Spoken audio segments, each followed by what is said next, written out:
In today's video, I'm going to talk about how to really become the real role model and lead by example, so the people really want to follow you and become like you. So I'm not saying this in a narcissistic way that people should become like you, but in a way that people literally want to work with you and want to become the leaders like you, to inspire them and empower them to grow in their leadership journey and to really strive to become the best.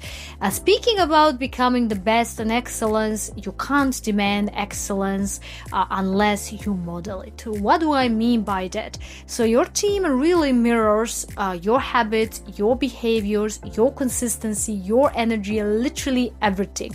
So therefore, I want to share with you the 3 simple things that you can do in order to really show how good model you are to be mirrored and to be followed. So the first thing first, you need to understand that your standards are their standards.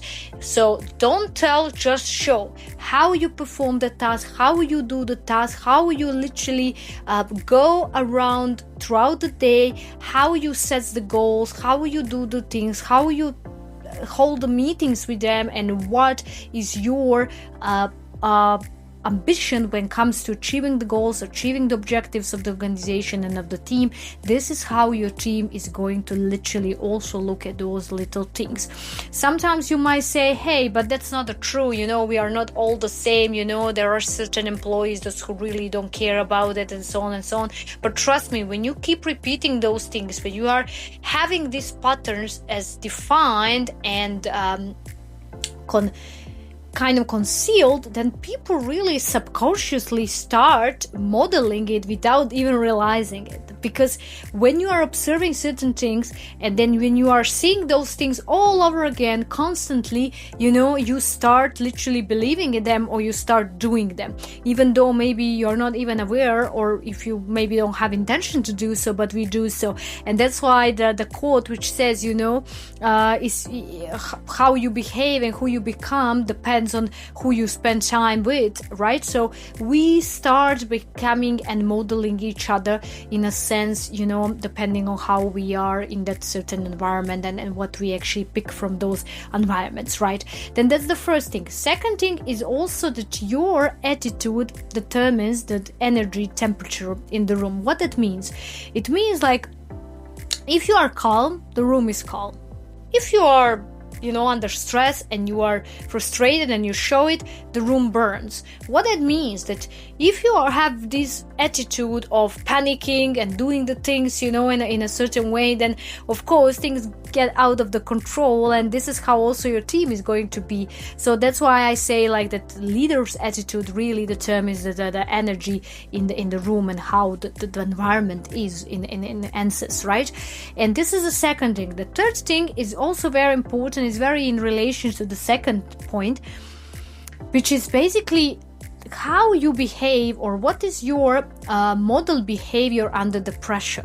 So your team watches you, how you react in a very stressful situation and the situation when things get really tough, right? Because it's easy to be leader and manager when things go very smooth, very easy, and there are no challenges, and people actually can complete things very easy, and there is not a lot of stress or things that are going on. But people really observe you to see how you're going to behave, what you're gonna do when things really get stressful and there is a lot of pressure on your shoulder. And this is where you really need to be very, very strong, in the sense that you need to lead with calmness, and that you need to approach the problems or challenges, how I like to call them. I don't like to call them problems because they have negative connotations, but I most likely prefer to say challenge. So when these challenging situations are happening, you need to approach the challenge from a very calm perspective and to see, okay, what is the root cause and how you can approach with certain solutions. When you have these things, you are in control of the situation, and also you choose how you're going to react. And people, believe it or not, they really observe how you react to certain situations. So it's very, very important that you are behaving under those circumstances, under these stressful situations, because people will really really observe you, right? So these are the little 3 things that can actually help you build yourself as a good role model that people really want to follow and work with. So stick to them, try them on daily basis. Of course, you might not gonna master them at once, right? But this is very useful for all of you who are new managers out there, who are not having a lot of experience in, leadership roles, but this is something that's going to really differentiate you over the others. So keep this in mind, and of course, subscribe to this channel. If you like this video, hit that like button, and of course, until next time, stay ambitious.